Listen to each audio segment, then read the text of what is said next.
Ako'y kaawaan, o mahal kong Diyos, sang-ayon sa iyong kagandahang loob.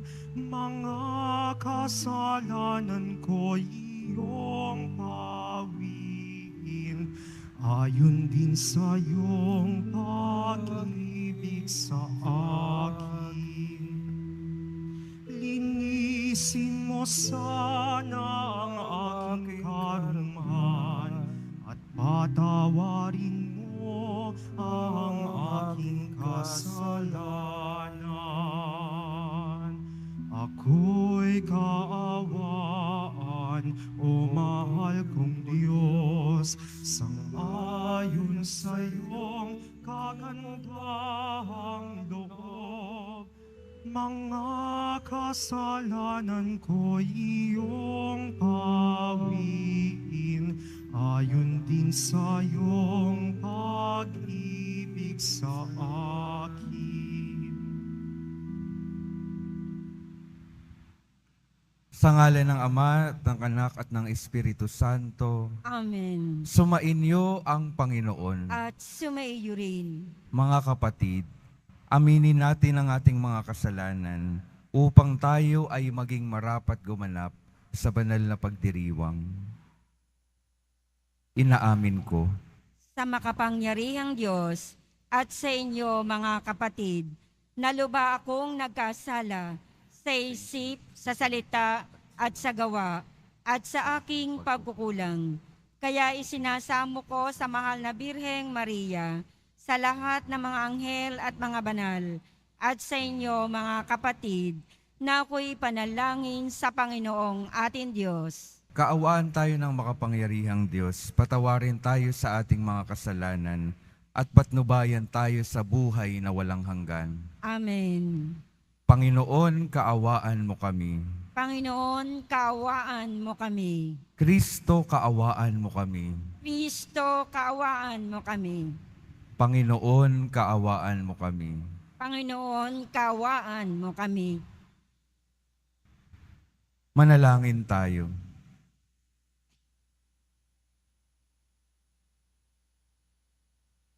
Ama naming makapangyarihan, sa masaya naming pagdiriwang sa 40 araw na paghahanda sa pagkabuhay at sa pakikinabang namin sa salo-salong banal ng paghahaing ipinagkamit namin ng katubusan, ikagalak nawa namin ang dulot nitong kabutihan sa pamamagitan ni Hesukristo, kasama ng Espiritu Santo, magpasawalang hanggan. Amen. Magsiupo muna po ang lahat.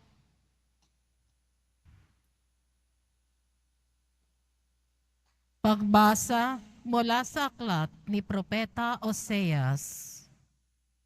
Hali kayo at tayo'y manumbalik sa Panginoon, pagkat ang nanakit ay siya ring magpapagaling. Siya ang nanugat, kaya siya rin ang gagamot. Sa loob ng 2 araw ay mapalalakas niya tayo ulit, at sa 3 araw, tayo'y kanyang ibabangon upang mamuhay sa kanyang pagtangkilik. Hali kayo, sikapin nating makilala ang Panginoon. Tiyak na tutugunin tayo sa ating panawagan. Sintiyak ng pagdating ng bukang liwayway. Darating siyang walang pagsala, tulad ng patak ng ulan sa dumidilig sa kaparangan. Ano ang gagawin ko sa iyo, Ephraim? Ano ang gagawin ko sa iyo, Huda? Ang pag-ibig ninyo sa akin ay tulad ng ulap sa umaga, gaya ng hamog na dagling napapawi. Kaya nga, ipahahampas ko kayo sa aking mga propeta. Lilipulin ko kayo sa pamamagitan ng aking mga salita at simbilis ng kidlat ang pagkatupad ng aking hatol. Sapagkat katapatan ang nais ko at hindi hain, at pagkakilala sa Diyos sa halip na handog na susunugin. Ang salita ng Diyos. Salamat sa Diyos. Katapatan ang naisin kalakip ng paghahain. Katapatan ang naisin, kalakip ng paghahain. Ako'y kaawaan, o mahal kong Diyos, sangayon sa iyong kagandahang loob. Mga kasalanan ko'y iyong pawiin, ayon din sa iyong pag-ibig sa akin. Linisin mo sana ang aking karumhan at ipatawad mo yaring kasalanan. Katapatan ang naisin, kalakip ng paghahain. Hindi mo na nais ang mga panghandog sa haing sinunog, di ka nalulugod. Ang handog ko, O Diyos, na karapat dapat ay ang pagkumbabat, pusong mapagtapat. Katapatan ang naisin, kalakip ng paghahain. Iyong kahabagan, O Diyos, ang Siyon, yaong Jerusalem ay muling ibangon. At kung magkagayon, ang handog na haing dala sa dambana, torong susunugin, malugod na ito'y iyong tatanggapin. Katapatan ang naisin, kalakip ng paghahain. Magsitayo po ang lahat.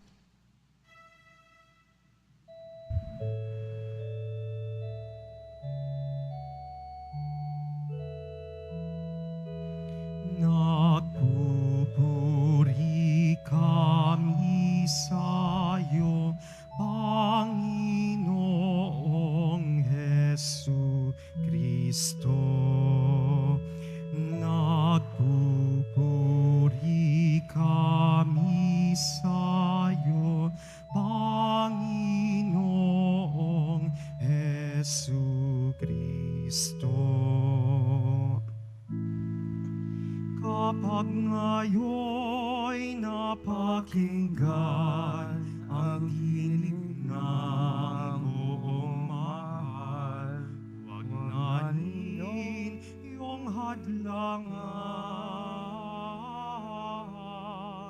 ang pagsasakatuparan ng mithin niya't kalooban. Nagpupuri kami sa iyo, Panginoong Hesu Kristo.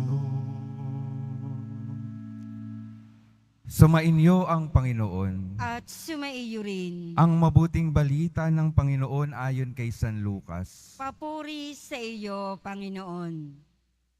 Noong panahong iyon, sinabi ni Jesus ang talinghagang ito sa mga taong ang tingin sa sarili matuwid at tumahamak naman sa iba. May dalawang lalaking pumanhik sa templo upang manalangin. Ang isa'y Pariseo at ang isa na may publikano.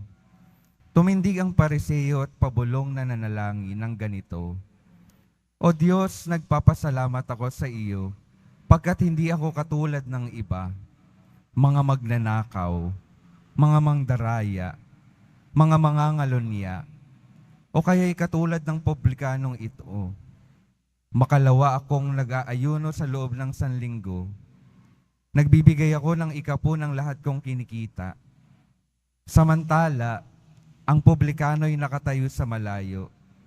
Hindi man lamang makatingin sa langit, kundi dinadagukan ng kanyang dibdib at sinasabi, O Diyos, mahabag po kayo sa akin na isang makasalanan. Sinasabi ko sa inyo, ang lalaking ito'y umuwing kinalulugdan ng Diyos, ngunit hindi ang isa, sapagkat ang sino mang nagpapakataas ay ibababa, at ang nagpapakababa ay itataas. Ang mabuting balita ng Panginoon. Pinupuri ka namin, Panginoong Hesu Kristo. Magsiupo muna po ang lahat. Magandang umaga po mga minamahal kong mga kapatid na naririto at kasama natin online. Good morning po. Pakingitian naman po yung mga katabi, pakibati ng good morning.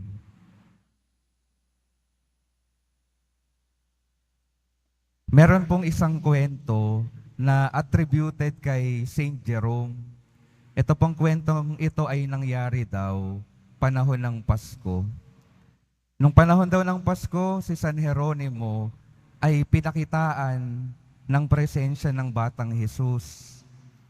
Tapos nung nakita na ni San Jeronimo, ang tanong ng batang Jesus, anong regalo mo sa akin? Anong ireregalo mo sa akin?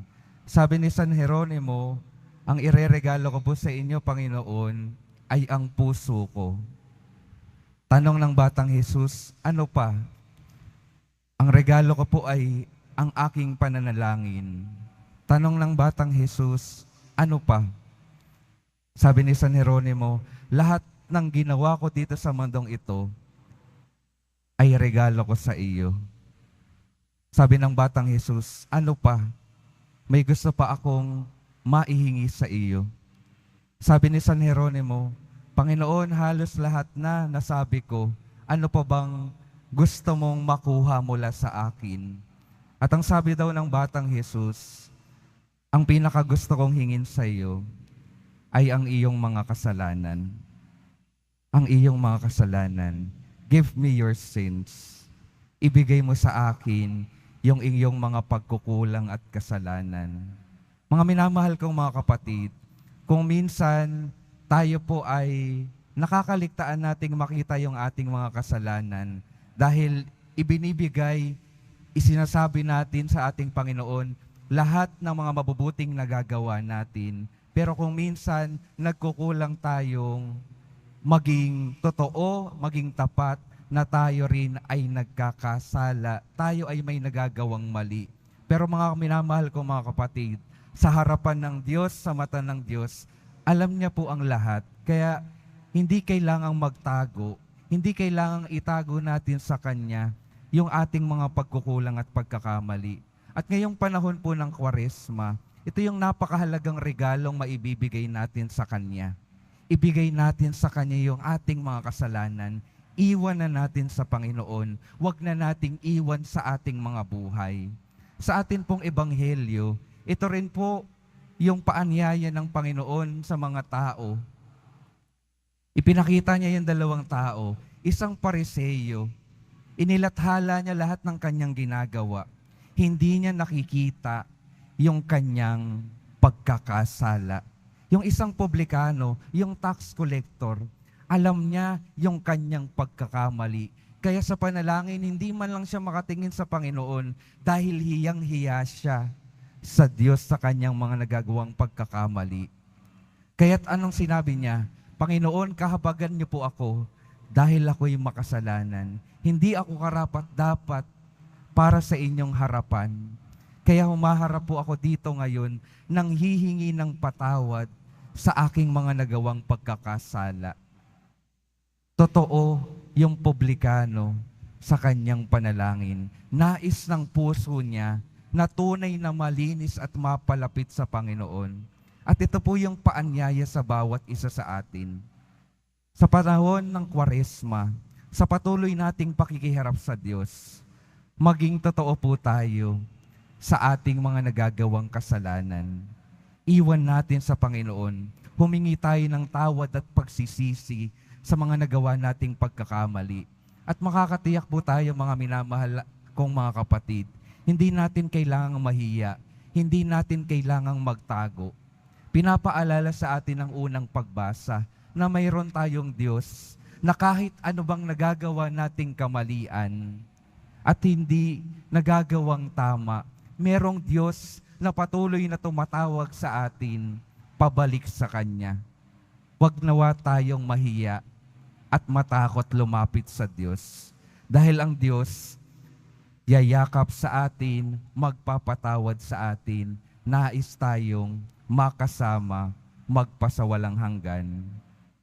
At siguro mga kapatid, isa sa mga pinanggagalingan ng takot natin ay yung mga karanasan natin ng pagkakasala minsan sa ating mga kapwa. Di ba ho?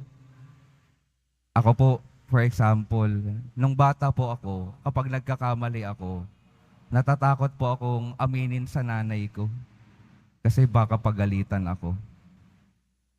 Pero yung ating Panginoon po, wag po nating katakutan. Hindi tayo papagalitan, bagkus sa ating pag-amin, tayo ay paghagalingin. Dahil nais ng Diyos na maging magaling yung ating mga sugatang puso ng dulot ng kasalanan.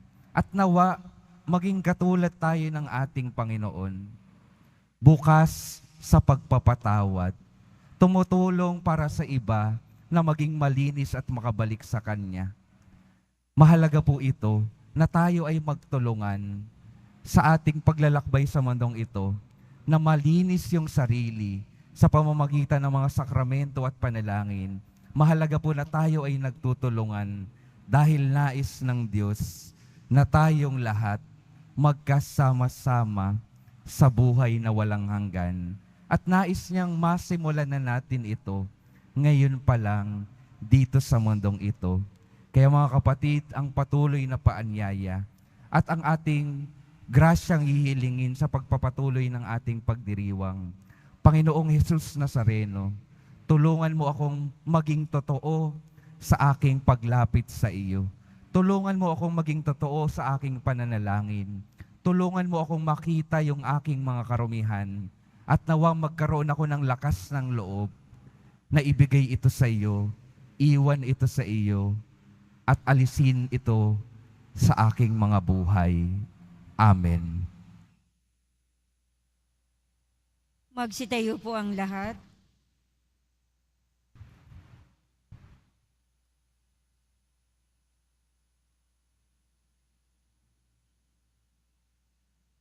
Minamahal kong mga kapatid, taglay ang mga pusong nagsisisi at nagpapakumbaba. Humaharap tayo ngayon sa Diyos. Tumugon tayo ng tapat at nagpapakaabang panalangin sa mga kahilingang ito. Sa bawat panalangin ng ating sasabihin, padaluyin mo sa amin ang iyong habag, O Panginoon. Padaluyin mo sa amin ang iyong habag, O Panginoon. Ang simbahan naway maging isang tiyak na kanlungan para sa mga makasalanan at mga itinatakwil ng lipunan. Manalangin tayo. Padaluyin mo sa amin ang iyong habag, O Panginoon. Ang mga naglilingkod sa bayan, naway magbigay ng higit na malasakit sa mga kababaihan, mga bata, mga ulila, mga matatanda, at mga walang tahanan.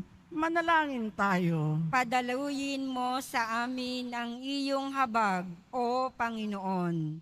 Ang mga mananampalataya naway magkaroon ng higit na malalim na pananalangin at pagsisisi, lalo na sa mga panahong ito ng Kwaresma. Manalangin tayo. Padaluyin mo sa amin ang iyong habag, O Panginoon. Ang mga may sakit naway maranasan ang nakapagpapagaling na kapangyarihan ni Kristo upang mabigyan sila ng pag-asa. Manalangin tayo. Padaluyin mo sa amin ang iyong habag, O Panginoon. Ama, tinutunghayan mo ang aming mga puso at nakikita mo ang aming mga pangangailangan. Hinihiling namin ito sa pamamagitan ni Kristo na aming Panginoon. Amen. Magsiupo muna po ang lahat.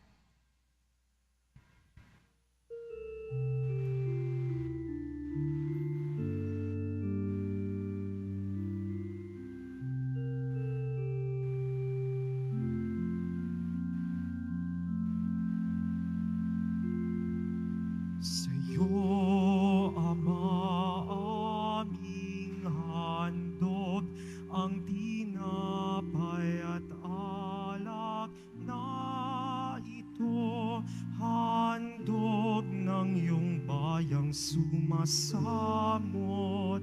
humihingi ng patawad mo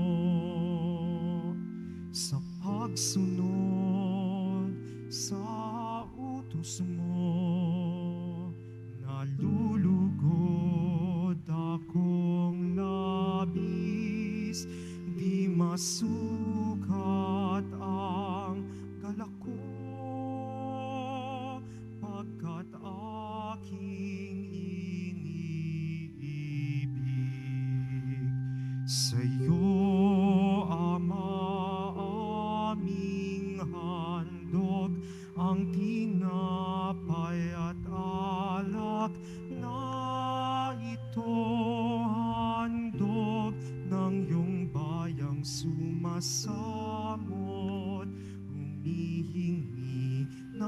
pinatawad mo. Magsitayo po ang lahat. Manalangin kayo mga kapatid upang ang paghahain natin ay kalugdan ng Diyos Amang makapangyarihan. Tanggapin nawa ng Panginoon itong paghahain sa iyong mga kamay, sa kapurihan niya at karangalan, sa ating kapakinabangan at sa buong sambayanan niyang banal. Ama naming lumikha, sa iyong kagandahang loob dinalisay mo kami upang sa iyo yung makadulog. Sa pagdiriwang na ito ng maringal na paghahandog, maihain nawa namin ang iyong ikinalulugod sa pamamagitan ni Hesukristo, kasama ng Espiritu Santo, magpasawalang hanggan. Amen. Sumainyo ang Panginoon. At sumaiyo rin. Itaas sa Diyos ang inyong puso at diwa. Itinaas na namin sa Panginoon. Pasalamatan natin ang Panginoong ating Diyos. Marapat na siya ay pasalamatan. Ama naming makapangyarihan, tunay ngang marapat na ikaw ay aming pasalamatan sa pamamagitan ni Hesukristo na aming Panginoon. Sa aming kusang pagtitiis ng hirap, tinutulungan mong aming maitumpak ang kinamihas ng pagsalungat sa pananagutang iyong iniatas sa aming pagtulad sa anak mong mahal na nagpakasakit para sa tanan. Ang pagsisikap namin iyong ikinalulugdan at ang pagpapakabuti namin iyong ikinararangal. Kaya kaisa ng mga anghel na nagsisiawit ng papuri sa iyo, nang walang humpay sa kalangitan, kami nagbubunyi sa iyong kadakilaan. Santo, Santo, Santo, Panginoong Diyos ng mga hukbo, napupuno ang langit at lupa ng kadakilaan mo, o sana sa kaitaasan. Pinagpalang na paririto sa ngalan ng Panginoon, o sana sa kaitaasan. Magsilod po ang lahat. Ama naming banal, ikaw ang bukal ng tanang kabanalan. Kaya't sa pamamagitan ng iyong Espiritu, gawin mong banal ang kaloob na ito upang para sa amin maging katawan at dugo ng aming Panginoong Hesukristo. Bago niya pinagtiis ang kusang loob na maging handog, hinawakan niya ang tinapay, pinasalamatan kanya, pinaghati-hati niya iyon, iniabot sa kanyang mga alagad at sinabi, "Tanggapin ninyong lahat ito at kanin. Ito ang aking katawan na ihahandog para sa inyo."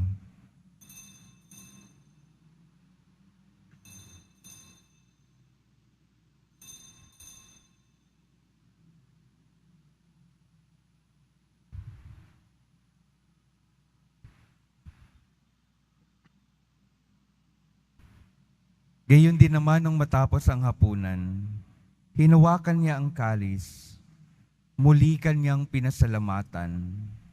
Iniabot niya ang kalis sa kanyang mga alagad at sinabi, "Tanggapin ninyong lahat ito at inumin.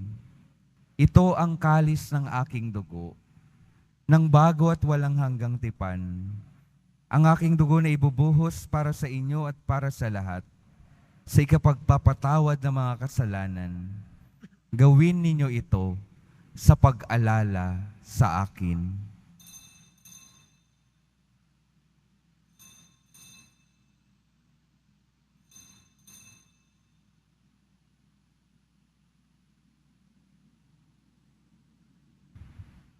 Magsitayo po ang lahat. Ipagbunyi natin ang misteryo ng pananampalataya. Si Kristo'y namatay, si Kristo'y nabuhay, si Kristo'y babalik sa wakas ng panahon. Ama, ginagawa namin ngayon ang pag-alala sa pagkamatay at muling pagkabuhay ng iyong anak. Kaya't iniaalay namin sa iyo ang tinapay na nagbibigay buhay at ang kalis na nagkakaloob ng kaligtasan. Kami nagpapasalamat dahil kami iyong minarapat na tumayo sa harap mo para maglingkod sa iyo.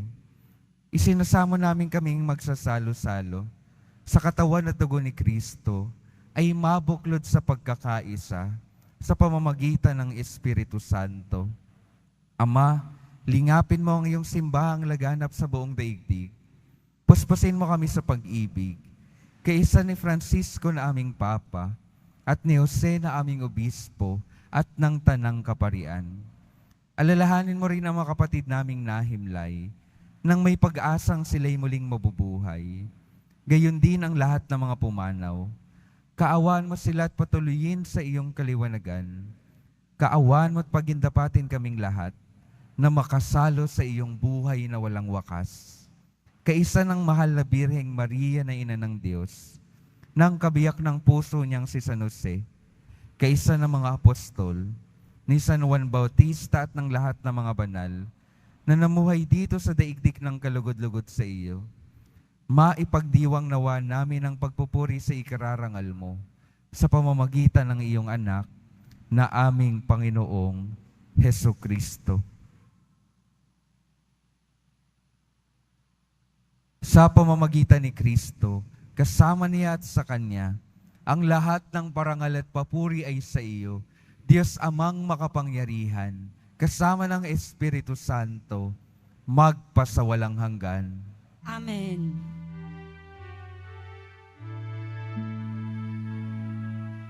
Amen. Amen. Amen.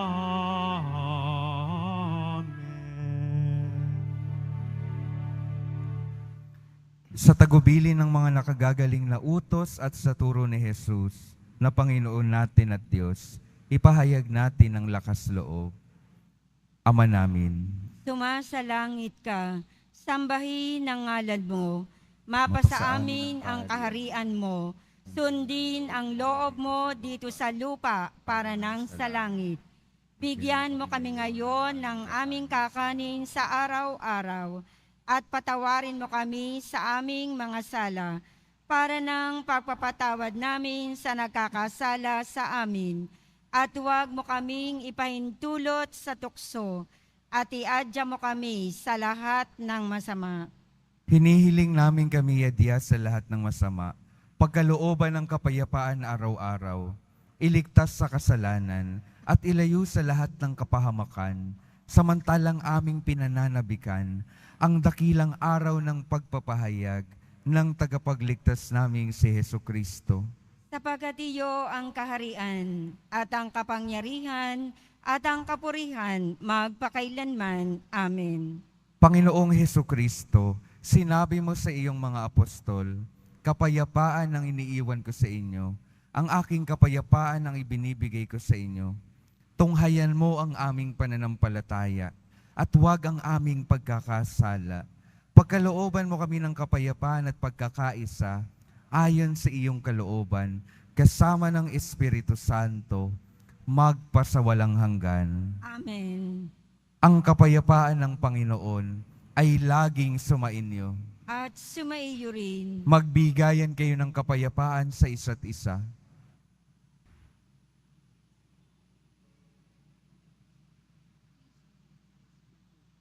Kordero ng Diyos na nag-aalis ng mga kasalanan ng sanlibutan, maawa ka sa amin. Kordero ng Diyos na nag-aalis ng mga kasalanan ng sanlibutan, maawa ka sa amin. Kordero ng Diyos na nag-aalis ng mga kasalanan ng sanlibutan, ipagkaloob mo sa amin ang kapayapaan. Magsilod po ang lahat.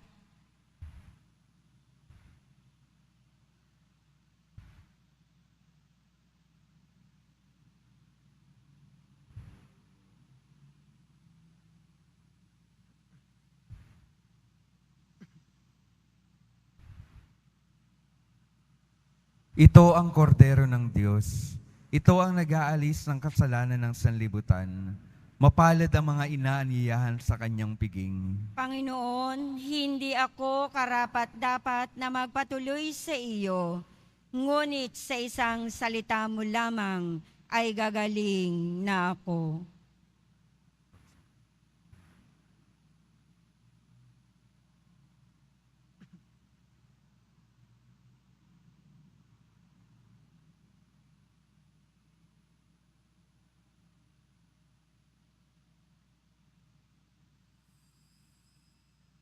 Para sa lahat ng tatanggap ng banal na komunyon, Sasagot po tayo ng amen pagkasabi ng pari o ng lay minister ng katawan ni Kristo at isubo agad sa bibig bago mali sa harapan ng pari o lay minister.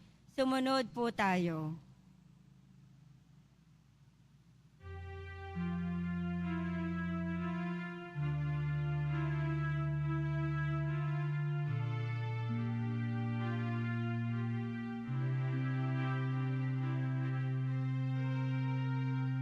Sa aming pakikinabang ng iyong banal na katawan, pag-ibig mong alay sa tanan, sa aming masumpungan, Panginoon, iyong ilumin ang bayang dumadalangin, dusa't sakit iyong pawiin, aming puso iyong panatagin.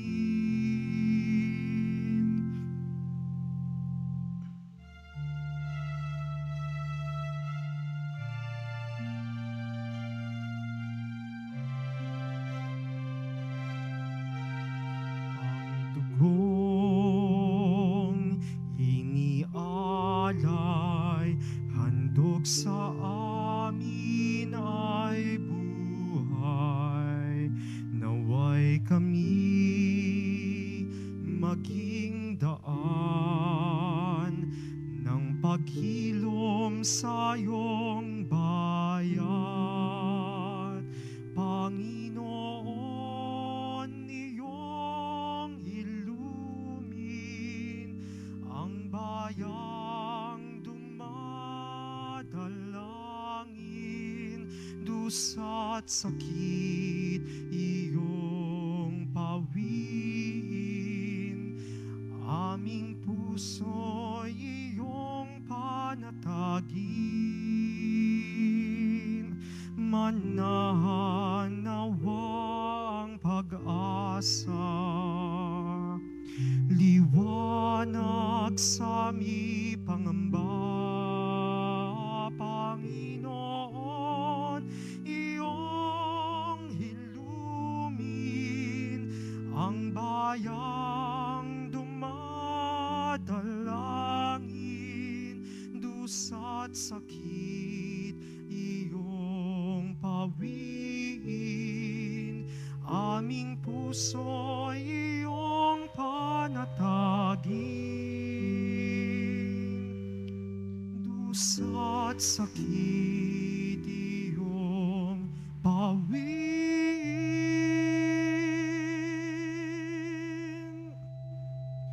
aming puso iyong panatagin.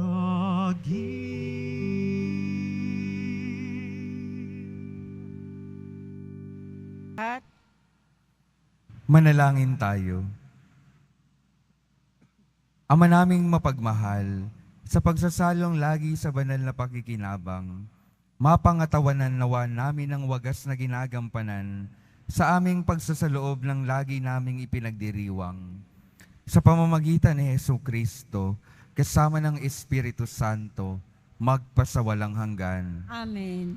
Mga minamahal kong mga kapatid, ang patuloy pong paalala sa atin, bago po tayo mag-alay ng iba pang mga handog sa Panginoon, ang pinakamahalagang handog nawa na ating maiaalay sa Kanya ay ang ating pusong malinis.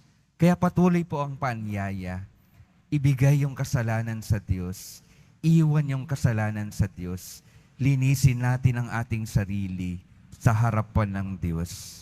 Sumainyo ang Panginoon. At sumaiyo rin. Mahal na poong Jesus Nazareno, inihayag mo sa pamamagitan ng krus ang walang maliw na pag-ibig ng Diyos sa sangkatauhan. Pakinggan mo ang kahilingan ng iyong angkan na nagsusumamo sa iyo. Makamtanawa nila ang iyong katugunan at tanggapin ang kasagutan na may utang na loob na tinatanaw. Basbasan din po ninyo ang mga daladala nilang mga imahen at dasalan sa pamamagitan ng bendisyon na ito, naway maalala nila ang mga pangako nila noon sa binyag, na ikaw ang kanilang iibigin at paglilingkuran bilang Panginoon magpasawalang hanggan. Amen. At pagpalain kayo ng makapangyarihang Diyos, Ama, Anak, at Espiritu Santo. Amen. Humayo kayong mapayapa, taglay ang pag-ibig ng poong Jesus Nazareno. Salamat sa Diyos.